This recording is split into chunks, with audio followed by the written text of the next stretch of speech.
Jean-Marc, bon, on s'est déjà vu, samedi, très peu de jours entre les 2 matchs. Déjà un point sur, vos joueurs, d'éventuels blessés. D'ailleurs, on n'en avait pas parlé, mais Carlen Sarkus avait débuté, sur le banc, samedi. Est-ce que c'était pour, une gêne physique? Est-ce que c'était l'enchaînement des matchs?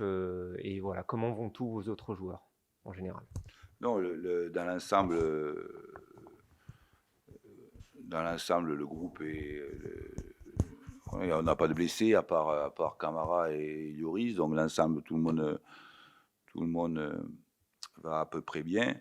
Après, ce sont des choix, les choix d'équipe type et les choix aussi de parfois faire souffler les joueurs, euh, quelque part aussi faire jouer des joueurs qui ont pas participé. Dans ma construction de projet, c'est pas juste 11 joueurs titulaires et qui gardent en permanence leur poste. C'est comment effectivement, tu peux avoir dans un vestiaire un turnover pour prévoir l'avenir, pour anticiper sur des problèmes dans l'avenir. Donc voilà pourquoi. Et d'ailleurs, quelquefois, ce sont des choix difficiles. Mais comme je vous le dis souvent, c'est comment tu anticipes. Pour l'avoir vécu, quand tu fais jouer les 10 ou 11 mêmes, et que tu te retrouves le 15 février ou le 1er mars, avec les 10, dans les 10 mêmes que tu as fait jouer, 5 blessés graves, ou 5 suspendus à long terme, ce qui arrive, attention, hein, je l'ai vécu. Eh bien, je peux te dire que là, au mois de mars, j'allais dire une grossièreté, mais tu es mort de peur, je te le dis. Parce que là, ça veut dire que tu es dans une situation catastrophique. Pour l'avoir vécu une fois au début de ma carrière, où tu te retrouves au mois de mars, où tu as tes 4 ou 5 titulaires qui sont plus là, qui sont les joueurs majeurs de ton équipe parce qu'ils sont blessés, et que tu dois faire jouer des mecs qui n'ont jamais joué de la saison, mais en général, les types, ils prennent un pistolet et puis ils te le mettent là, sans rien dire. Et ils te mettent une balle dans la tête. Ils jouent plus. Donc comment, effectivement, tu es capable de construire un projet avec un vestiaire de 20 ou 22 joueurs. C'est ce qui est très important, et les faire participer. Voilà. Mais le groupe, pour l'instant, là, ce matin, j'ai pas de retour négatif. Quoi. J'ai un groupe qui est de 21 ou 22 joueurs et ça va, quoi. Pas de souci. Dans cette optique de concerner tout le monde, forcément, les semaines à 3 matchs, on se dit que c'est encore plus propice puisque toutes les équipes sont bien obligées de faire un petit peu de turnover. Comment vous appréhendez cette rencontre de demain dans cette optique-là? Est-ce qu'il faut s'attendre à des changements, sachant aussi que le rouge de Bibi a forcément des incidences sur certains changements potentiels? Voilà, est-ce que vous pouvez nous éclairer un peu sur la manière dont vous abordez cette rencontre? Très peu d'éclairage. Je veux pas et Constant, je veux pas les éclairer à eux. Et ça va, j'ai encore 24 heures à réfléchir. Non, mais en fait, euh, non, quand on t'expulse Birama Touré de cette façon-là, c'est quand même pour nous un joueur, depuis que je suis ici au club, c'est un joueur majeur pour nous. Donc c'est très extrêmement pénalisant pour le groupe et pour les performances du groupe. Mais bon, ça va, c'est au mois de septembre. Donc comment on est capable effectivement de trouver des solutions. Mais c'est vrai que je suis dans la réflexion, à la fois pour remplacer Birama, à la fois dans le système de jeu, je suis dans la réflexion. Voilà, c'est vrai. Mais c'est une très forte pénalité pour nous, qui est d'ailleurs incompréhensible. Sérieusement, c'est incompréhensible. Incompréhensible. Mais bon, ça fait partie aussi des événements du football. Et ils sont multiples et nombreux, les événements dans le football. C'est à l'image de la société. Donc comment on est capable de s'adapter? C'est Darwin qui disait ça. Il disait c'est pas les plus intelligents qui réussissent, c'est ceux qui savent le mieux s'adapter. Donc comment tu sais t'adapter? Et il a raison, parce que c'est tellement il y a tellement de choses, surprenantes qui arrivent dans la vie, dans la société et au football en particulier qui comment ça mais là, maintenant, Julien, je suis pas en mesure, parce qu'il faut que je fasse des réunions, il faut que je vois les 2 derniers entraînements, on va s'entraîner encore demain matin et heu et puis après, je vais me poser la question parce qu'il y a aussi, c'est ce que j'ai mis moi dans mes carnets de travail, c'est comment je me projette. J'ai fait une réunion avec mon staff, comment on se projette sur les 3 matchs et quel team titulaire à mettre dans les 3 matchs. Alors d'aucuns, par le passé, tu aurais été au XXe siècle, mes entraîneurs à nous, c'est pas compliqué, ils te disaient: «Non, c'est les 10 mêmes».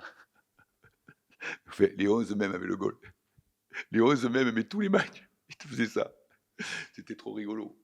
Après, tu es arrivé, tu étais cramé grave, tu sais, tu étais cramé. Mais là, pour construire un projet sur du moyen ou long terme, je me pose la question, par exemple, le match Sochaux, c'est un très très gros match avec une très très belle équipe de Sochaux et même demain, c'est un match très difficile parce que c'est une équipe qui est très hermétique, qui est très solide, qui encaisse très très peu de tirs. C'est l'équipe, elle est numéro un, l'équipe de Rodez, au nombre de tirs, le peu encaissés. Et donc, ça va être un match très difficile. Puis après, on va au Sochaux où c'est le troisième. Alors pourquoi je dis Sochaux? Parce qu'en fait, Sochaux, le troisième match, euh, et Lucien le sait, par définition, quand tu es joueur professionnel, c'est pas le deuxième qui te fait le plus mal. C'est le troisième. Quand tu arrives au troisième en 6 jours, là, celui-là, il te pèse grave. Grave. Donc, ma question, c'est comment je vais pouvoir, effectivement, quels sont les garçons que je vais pouvoir faire 3 matchs ou pas. Parce que celui-là, il te pèse. Celui-là, il te pèse beaucoup. Quand tu es sur le troisième match, bon, par expérience, parce que je l'ai souvent vécu, celui-là, il pèse. Donc, c'est vrai qu'on se projette. Là, depuis 5-6 jours, je me projette plutôt sur les trois matchs, comment m'y prendre. Mais c'est vrai que par rapport à ça,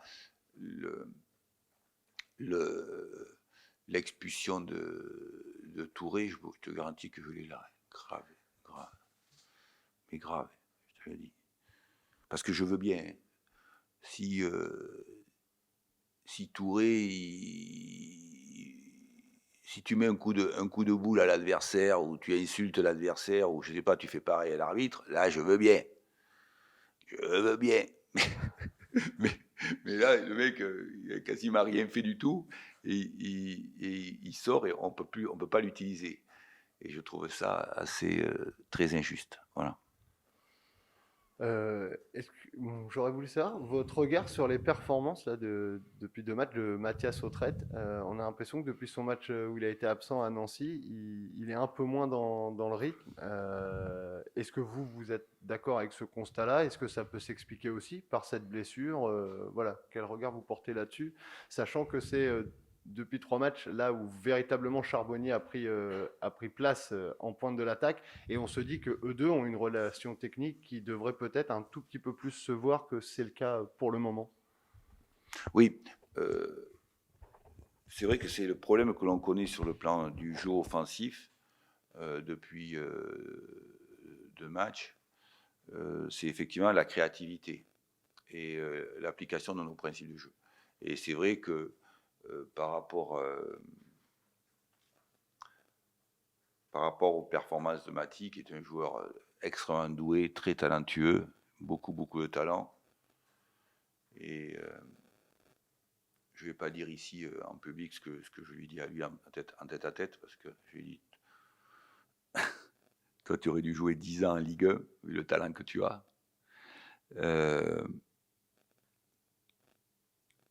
Mais ça a toujours été le cas de Mathias. Ça a toujours été comme ça. Autant quand il est arrivé, il était heureux, il a voulu montrer, et donc il y a cette motivation-là. Mais Mathias a toujours été comme ça. C'est que c'est plus, moins, et ça arrive très souvent. Sinon, Mathias, c'était 10 ans en Ligue 1, titulaire, 40 matchs. Mais voilà, donc il arrive ce genre de situation pour certains de nos joueurs et comment on est derrière eux. Et voilà. Mais c'est vrai que sur le plan général et sur le plan de la globalité, je trouve, à part lorsqu'on s'est retrouvé à 10 contre 11, où là, comme je leur ai dit, vous étiez tellement en colère à 10 contre 11, tellement en colère et vous aviez tellement de haine en vous de se dire on va leur montrer qui on est, qu'aussitôt on a franchi un palier incroyable. J'ai dit là, j'ai reconnu une équipe qui a franchi un palier où les autres ne sont jamais sortis de leur camp. Et c'est là où on a eu les deux occasions les plus importantes. Mais sinon, depuis 2 matchs, c'est vrai que sur le plan de la créativité et des occasions de but, on a plus de mal, effectivement, parce il faut effectivement retrouver nos meneurs de jeu qui impactent notre football sur le plan du jeu offensif. Ouais, c'est vrai. Et malgré tout, là, on parle du jeu offensif, mais pour le jeu défensif, ça a l'air d'aller pas mal du tout, avec une des meilleures défenses de Ligue 2. Vous dites souvent que les choses sont multifactorielles, mais comment est-ce que vous expliqueriez justement que ça se passe mieux au niveau de cette défense qui a fait déjà 4 matchs sans encaisser de but? Et est-ce que c'est l'arrivée de Théo Pelnard qui forme une super paire avec Joubal? Est-ce que c'est vos offensifs, toute l'équipe qui arrive à mieux défendre ensemble? C'est quoi, à votre avis? Tu vois, je croise les doigts. Qui dit qu'on ne prend pas de but, donc je croise les doigts. Parce que des fois, il va me porter la poisse, lui, je te jure.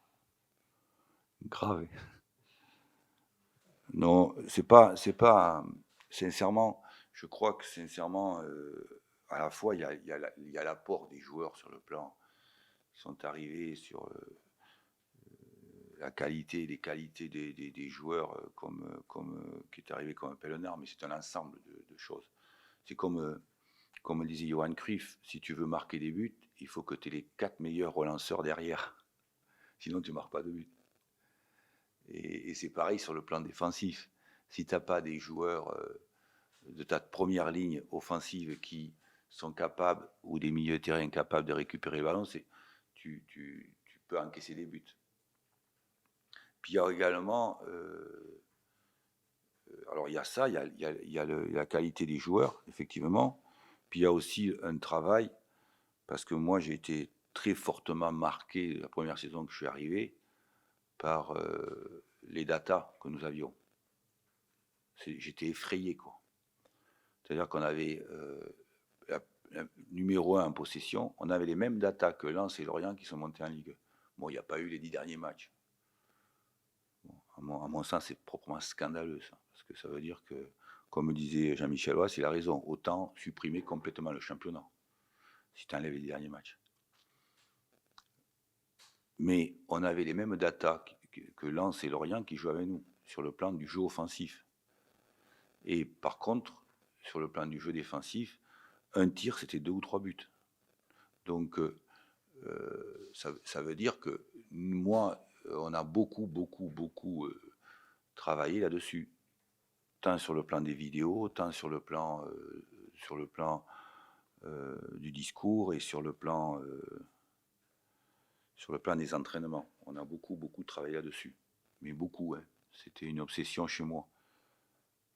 Parce que c'est aussi tout un ensemble de choses. Tu peux, même moi, si j'adore le jeu offensif, tu n'aimes pas encaisser de buts, évidemment. Hein. C'est un peu tout le monde pareil. Tu n'aimes pas encaisser beaucoup de buts. Et on a beaucoup travaillé là-dessus. Alors, il y a aussi, effectivement, l'apport, mais c'est systémique, c'est complexe. C'est pas juste analytique en disant, tiens, c'est lui qui te fait la différence.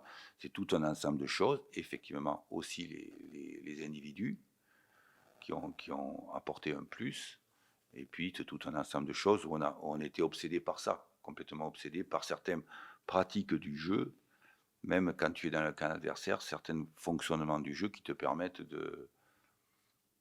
comme par exemple, tu joues à Rouen, où tu te rends compte que la plupart du temps on est dans le camp adversaire, mais comment tu es capable de ne pas encaisser de but? Parce que si l'adversaire fait un très gros match, et un match de coupe, ben, tu peux quand même te prendre le 1-0 à la 85e. Je l'ai déjà vécu. Comme je vous le dis souvent ici, j'ai dit, il m'est arrivé d'avoir la honte de ma vie en point presse. Parce que 90 minutes dans tes 18 mètres, puis tu marques à la 85e. Voilà, c'est ça le foot. C'est ce qui est magique au football. Mais on a beaucoup travaillé là-dessus. Beaucoup. C'est quelque chose... pourquoi? Parce que quand je suis arrivé ici, la première saison, j'étais complètement traumatisé par ça. Tout à l'heure, Julien parlait de l'efficacité offensive de vos meneurs. Est-ce que vous avez l'impression que sur le début de saison, votre équipe a un petit peu plus de difficultés contre les formations qui sont bloc bas, qui défendent vraiment très bas et qui laissent aucun espace comme Ajaccio, Paris FC, Guingamp et donc contre Rodez, des matchs que du coup vous n'avez pas gagnés. Est-ce que vous diriez ça aussi? Oui, oui, mais de toute façon, on ne croit pas, hein. C'est bon pour toutes les équipes du monde, hein. Quand tu as 11 mecs qui se mettent dans les 30 mètres, c'est extrêmement compliqué. Tu peux jouer, tu peux regarder Barcelone, Manchester City. Voilà, à l'heure actuelle, Manchester City qui a 80% le ballon et qui est dans les 30 mètres adverses. Et il y a des fois, ils se font niquer juste sur un contre. Parce que c'est le plus compliqué au football. Tu vois l'Euro, l'Italie, ils ont passé 90 minutes dans leurs 20 mètres. Pourquoi? Parce qu'ils sont tellement malins et rusés, les Italiens, qu'ils se sont dit on va aller au pénalty.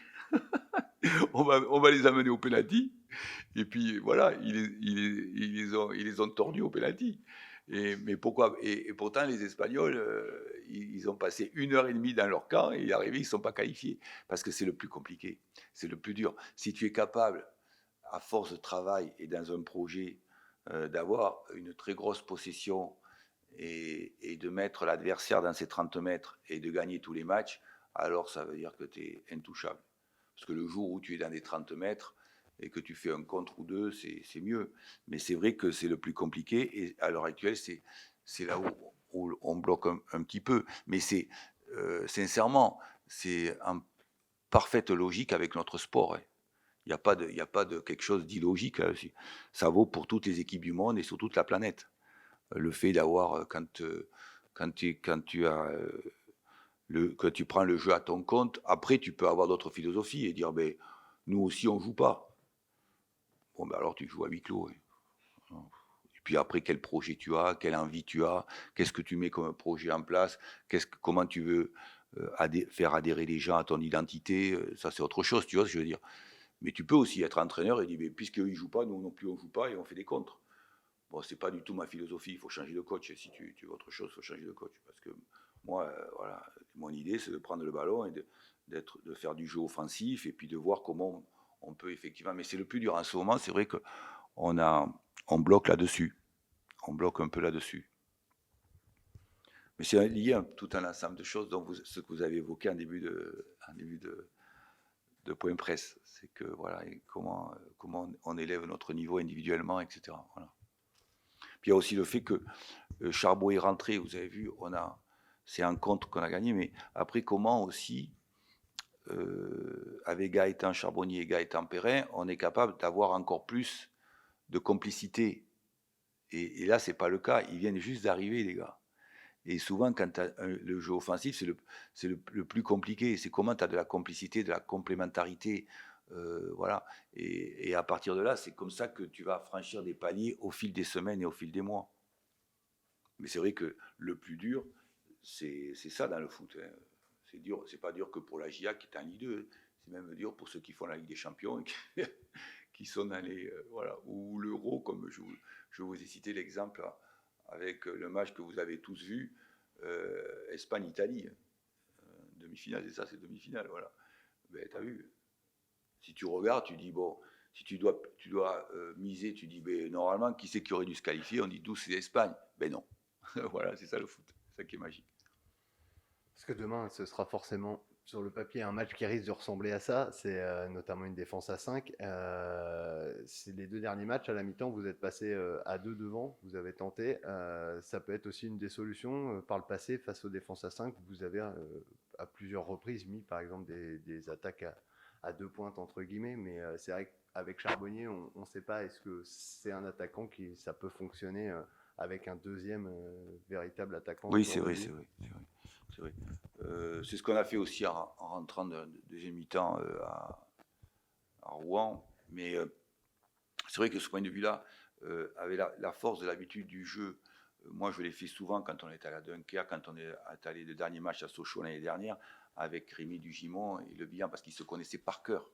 Et le problème, c'est que ce qui fait la différence sur le plan du jeu offensif, c'est effectivement la force de l'habitude de jouer ensemble, tu vois. C'est la force de l'habitude. C'est comment tu as du temps. Autant sur le plan défensif, pour avoir été un défenseur, c'est plus simple. Si tu es un peu con et que tu tapes, c'est plus simple. Mais sur le plan du jeu offensif, c'est quelque chose de la complémentarité, le jeu.